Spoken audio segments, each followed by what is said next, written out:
Hello everyone, welcome back to my channel. Haven't done a video in a while, and as you know, I do videos when I feel that I can actually add something to the community. So as you can see, I have a new toy.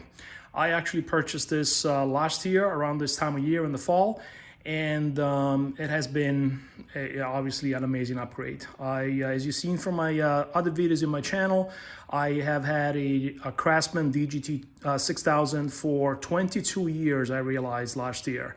And it was working great. I loved it. I made many modifications to it, attachments and gadgets and linear actuators and whatnot, eliminated all the levers. But I realized that after 22 years, there was always in need of tweaks here and there every time I would switch from winter to summer and so on, which obviously expected out of a 22-year-old tractor. But again, it performed well, but it was time for an upgrade and to, treat myself a little bit.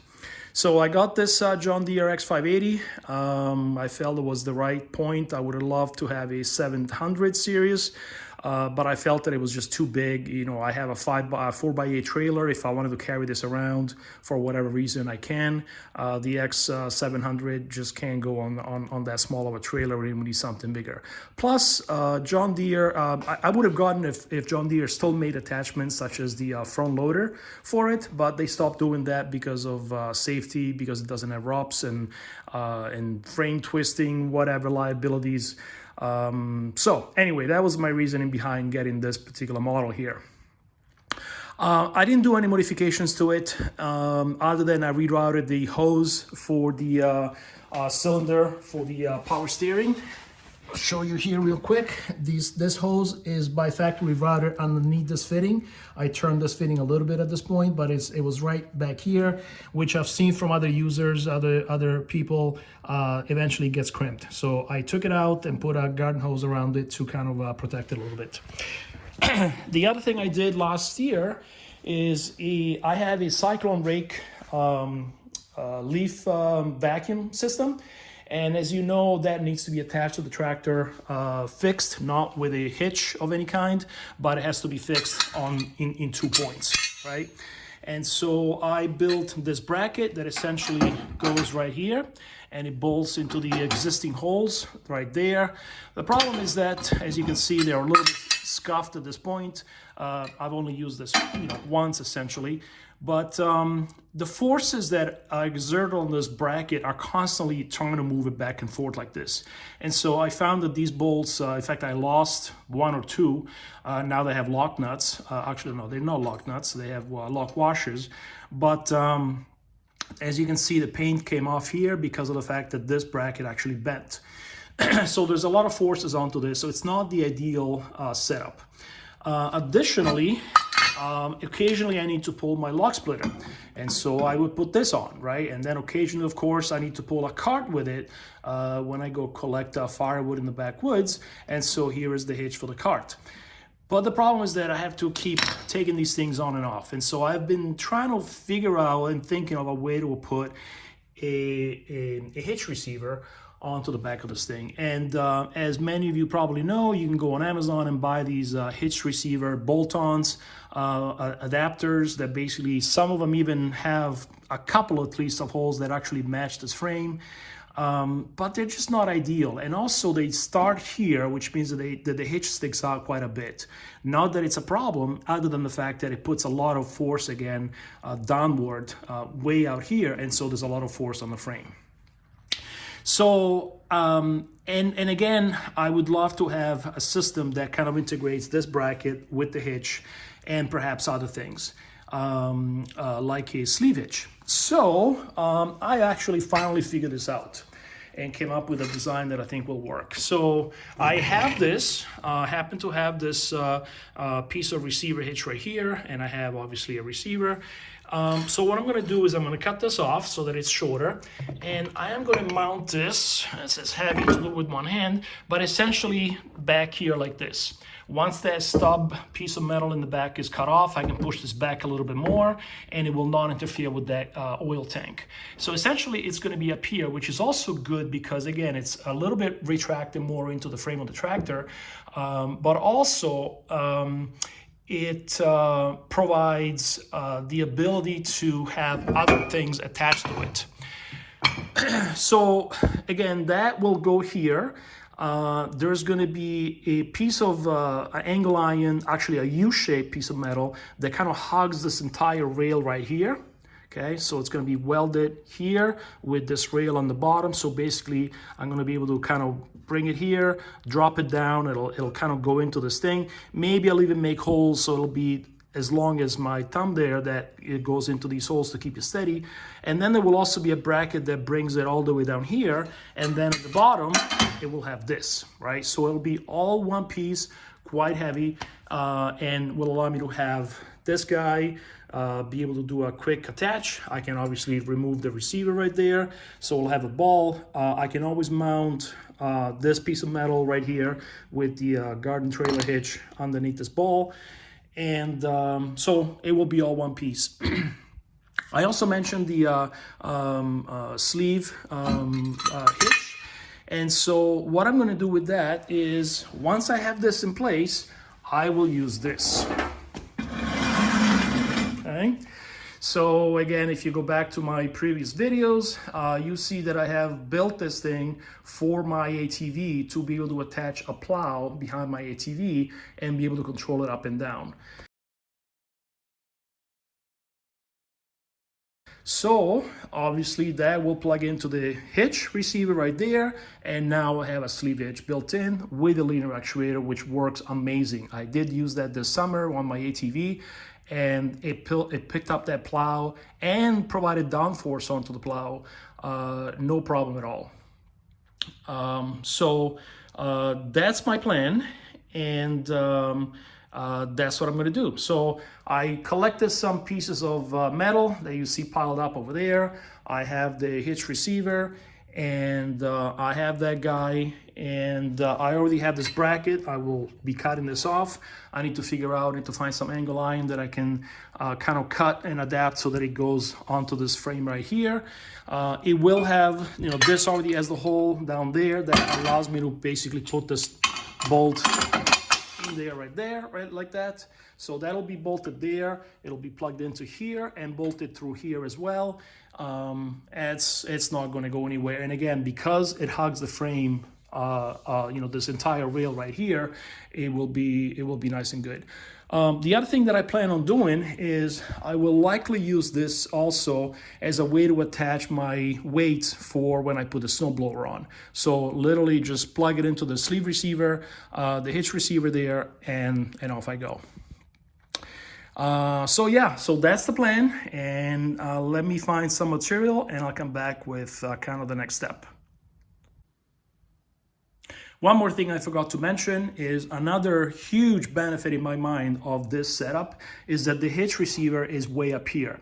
Those adapter plates, receiver that you find on Amazon, again, they bolt here somewhere. The problem is that they're too low. In fact, when I have this hitch ball mounted here and I try to put my log splitter attachment onto the ball, I have to literally take it off the wheel and drop it way down, and because this distance from the ground is quite low.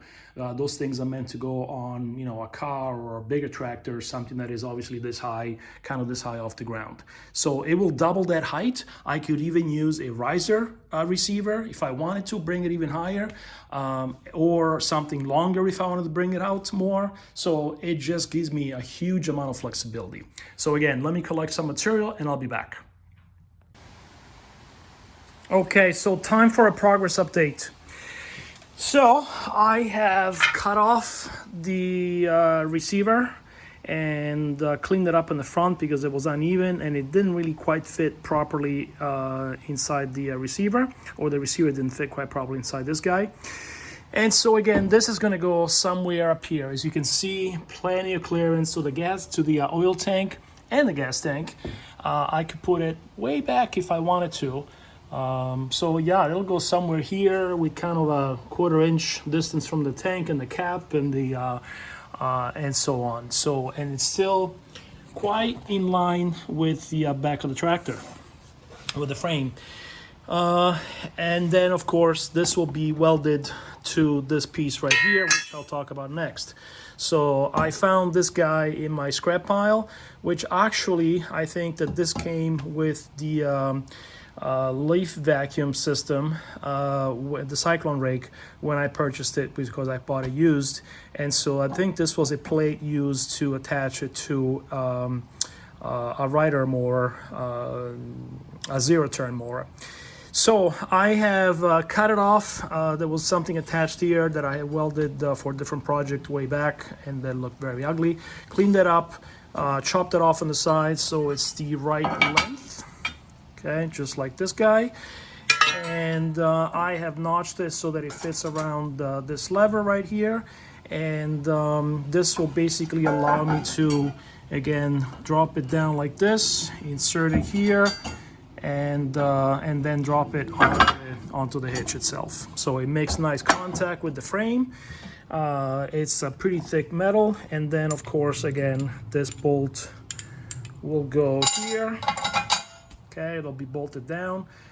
Maybe even just cotter pin, because at this point the next step is to come up with a rail that goes here and again kind of goes in the back and hugs it like this, and obviously it's going to be welded here.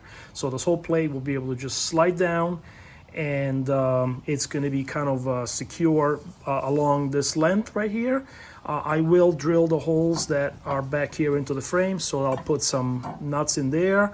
Again, maybe just cotter pins, because essentially, since this makes nice contact with the frame, it doesn't need to be held in place. But again, I will assess that when the time comes.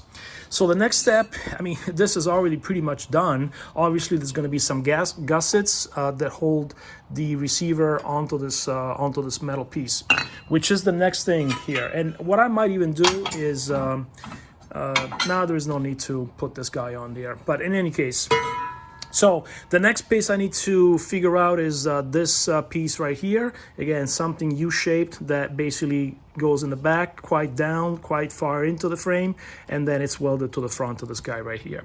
And I'm thinking about using this piece of tractor frame rail. I believe this came from a Craftsman tractor, something like that. So, so this is deep enough to go, again, back here. And then this will get shortened because it's not, this frame obviously is not that thick. And then obviously there will need to be a piece that goes in the front that welds down to this guy. You know, it welds in front of this guy right here. So that's the next step, is to kind of shape this piece of scrap metal here into what I actually need. Okay, so this is how it's going to go together. And again, the receiver will sit somewhere up here, which is quite far from this assembly. And actually, I kind of left the slip in place because I'm thinking maybe you should just go there. And then I'll be able to put some braces that brace it down there, except for the fact that my pin there is in the way. So I'll have to think about that a little bit, but basically this is what it's going to look like. So again, there is this piece of metal that goes way in the back, as deep as this guy is, and then this will secure it to this plate. So this whole thing will be one piece. And the idea again is that the whole thing, I can kind of put it against the frame of the tractor and then slide it down into this guy, into this groove that is formed by these two pieces of metal, and then bolt it here, drill the two holes that are here, and I'm done. So let me think a little bit about how I'm going to secure that hitch now onto this thing. And I'm almost thinking that this, I should have flipped it around, obviously cut this lip shorter, flip it around so that it's welded against the top over there, back there, registered against this frame right here.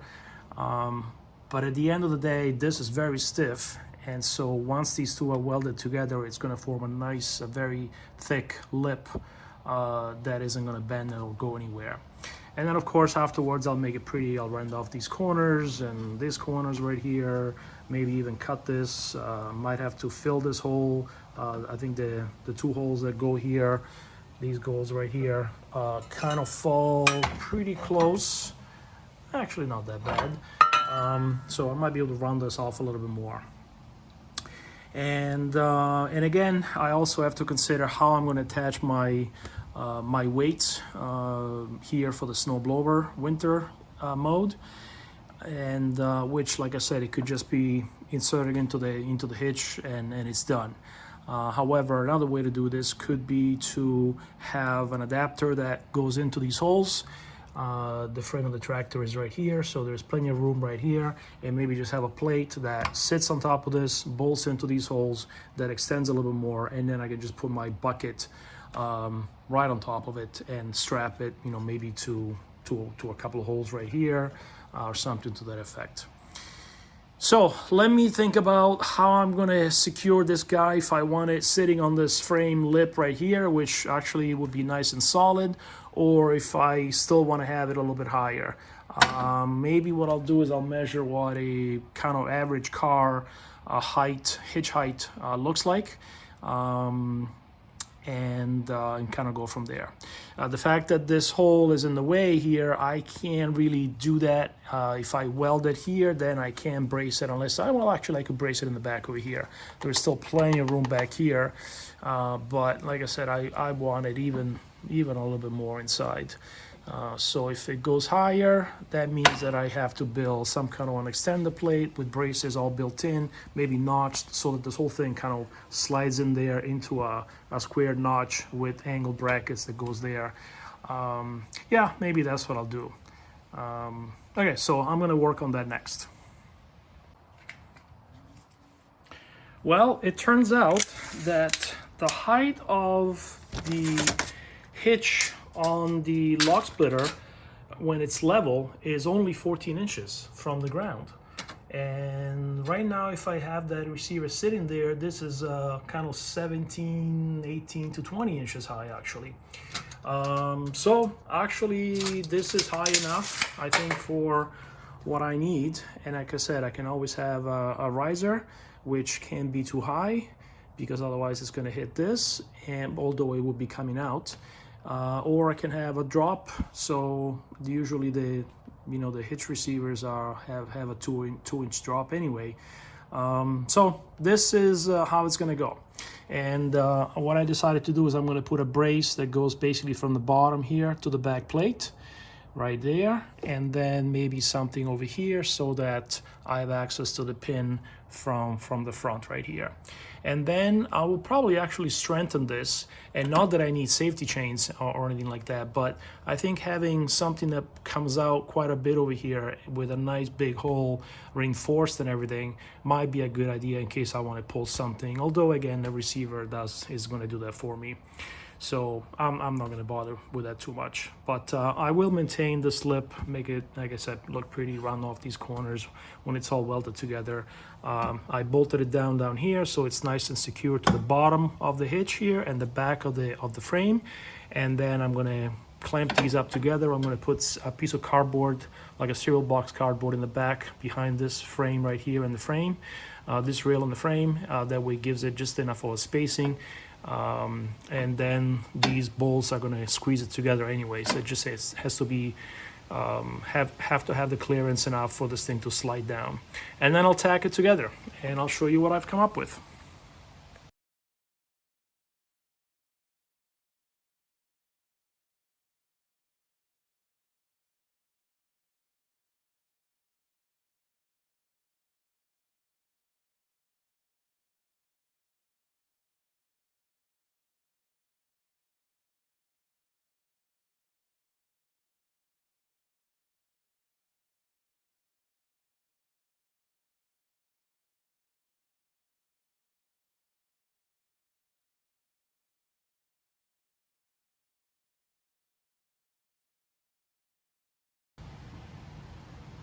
Well, it is all tacked together and it looks nice and solid.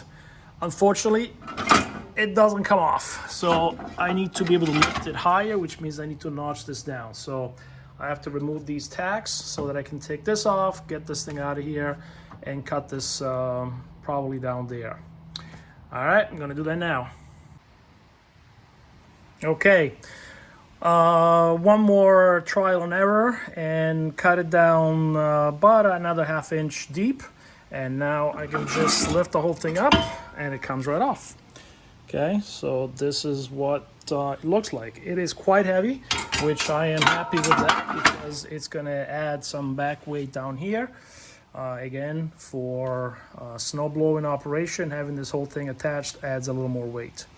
So I think I'm gonna weld this completely all the way around. I might also, in fact I will, add a stiffener on the back to the back here, so that way this plate isn't gonna go anywhere for sure, because this is not, it's not that thick as much as this is. And you know, this frame rail got its strength by having both of these lips on both sides, which obviously I cut one off. So I'll just add a stiffener bar right along here, the back side of this.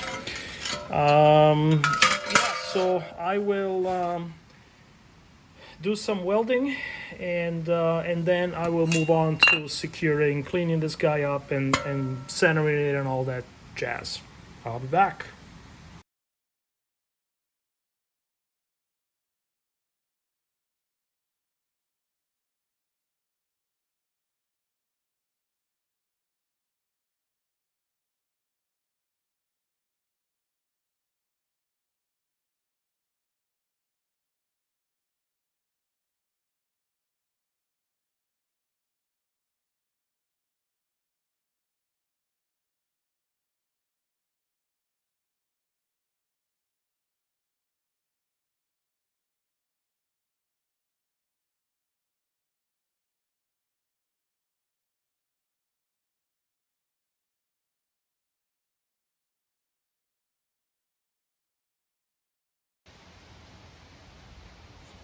All right, guys, so it's tacked in. It did take me a couple try and lots of patience, because I couldn't really flatten out this area good enough. So what I did do is I added another piece of metal basically to make up for this thickness right here, that actually rolled a little bit in the front. So welded underneath, welded in the front, and smoothed it out. And it came out, you know, even more solid, because this little bend kind of stiffens it out even more. And then I basically put this guy on using some jacks and a lift and whatever to kind of try to keep this level, and measure it with a level right here, and tacked it in. Again, I did do it probably 3 times, and I think it's good. And so now this hole lines up right there. There is plenty of clearance right here. So this was really the driving factor of how far this thing goes out. And realistically, this is in line with the with this lip right here, right? So it's pretty good. I would have liked it to have it a little more in, but I think that's okay. This is still better, again, than those add-on that bolt here, because that would have been out by this whole amount, as opposed to just about half of this piece right here. And plus, if I had something longer that goes in, you know, now the back of this is open, so if it comes out a little bit more, it's okay. Again, this is about 18, 19 inches off the ground, so just a little, even a few more inches higher than what my log splitter is from the ground, but I think it's good enough. And yeah, so I'm gonna finish welding this, and then I'm going to brace it under here, gussets right here, and then more gusset right there in the back. So I'll show you pretty much the finished product before cleanup and paint. And good morning, everyone. It's the next day, and this puppy is finished.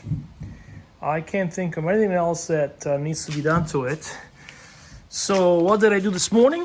As I said before I dropped off last night, I drilled these 2 holes right here.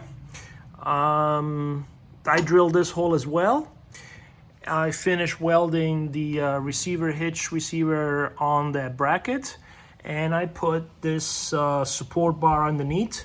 I could have gone a little thicker in retrospect, but I don't think it's going to go anywhere. Never mind the spatter. One of these days I will purchase that anti-spatter spray someday. To remove it, let's see if I can do this with one hand. The holes are not super lined up, but they will work. So to remove it, it's a little warm still. Basically lift it up, get it off that thing, and it comes right out.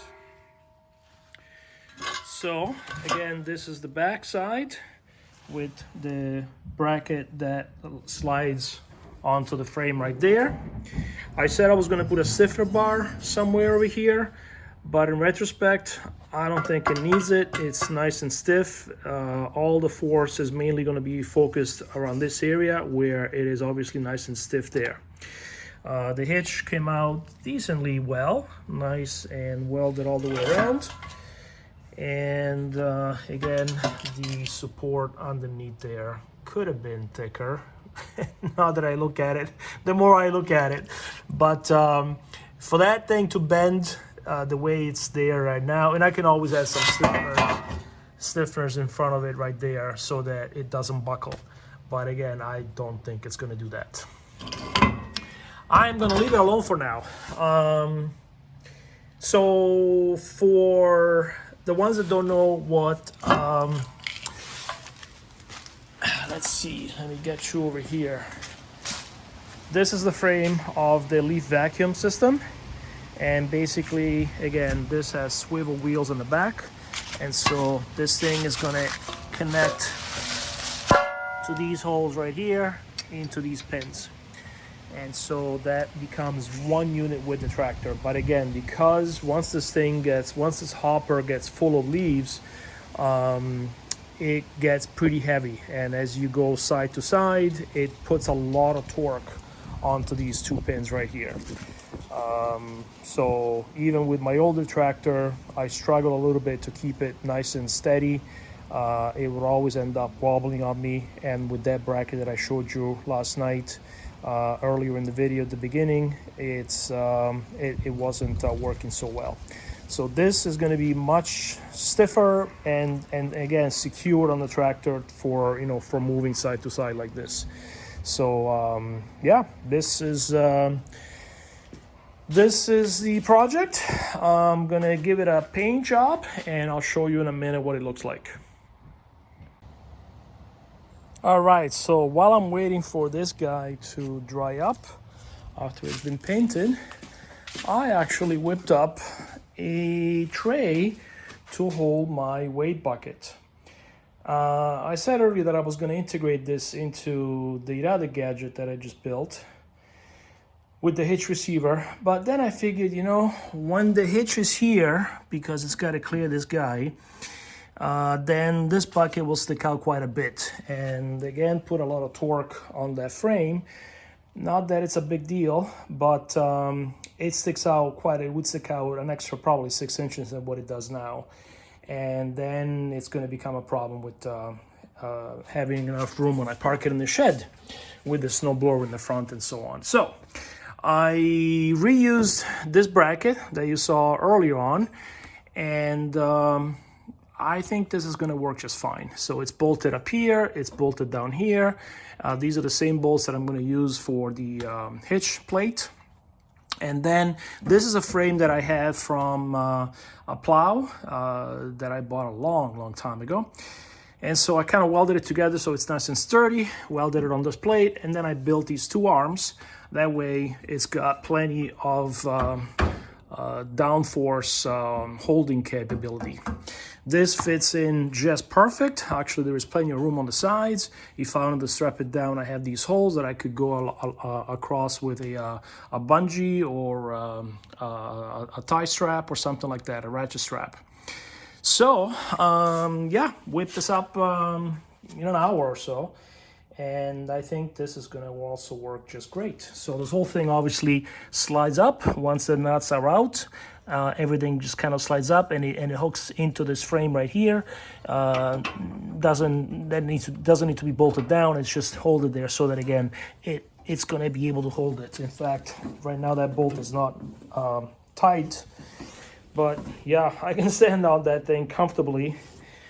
So that thing will easily hold a lot of weight. So I will show you how all this comes together when it's painted neatly and as neatly as it can be, that is, and show you how everything goes together. Be back in a minute. All right, folks, so the hitch is complete. I have painted it and bolted it securely. It's not going anywhere. So this is how the cyclone rake leaf vacuumer is attached. Nice and solid, not going to go anywhere. And as you know, I have swapped in a Predator 212 engine a couple of years ago. It's been working great. This muffler is obviously not the best work, but kind of came together. Again, if you go back to the video, that was a bit, at least 3, maybe 4 years ago, and it's been holding up fine. I mean, no vibrations, as a lot of people have thought this would shake loose. It's solid, and again, that bracket is down there, bolted there, bolted there. This bracket was put on afterwards, so that way it's exactly where it needs to be. It doesn't overheat the plastic there, and it spits out the exhaust on this side, so it doesn't go on me. Usually those mufflers either go down or go here. Anyway, that's the hitch assembly. Now, in retrospect, I did mount just a hitch plate there for a regular garden tractor, a trailer rather. But in retrospect, it's too high. It does need to really sit down there. So probably what I'll do is if I need this and that plate at the same time, then what I'll do is I'll just bolt it there when I put that nut and bolt there, bolt this guy right there. Or maybe at some point, maybe next year, I don't need to use it this year anymore, but maybe next year I'll extend this area right here, drill a hole, and there is the hitch plate, so that way I can have everything at the same time. But yeah, I did test the log splitter, and yeah, it's a little tilted high, just a couple of inches, but again, for around the yard, it works just fine. So anyway, the cyclone rake is attached. This is the mode it's going to be in for the next 3-4 weeks. Usually through Thanksgiving is kind of the last time I do leaves. But now it's time to do my leaves before they take over my life. There's not many right now. Usually there is about a foot all the way. They cover the grass all together. So we've had some wind, so they kind of piled up in some areas. Anyway, it's time to get that done.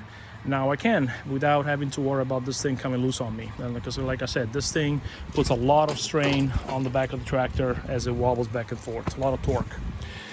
Anyhow, I hope you've enjoyed this video. That gives you an idea there, and I think it's going to work fine. The weight bracket for the weight box also is done and hooks up nicely, removes nicely, has its own set of hardware.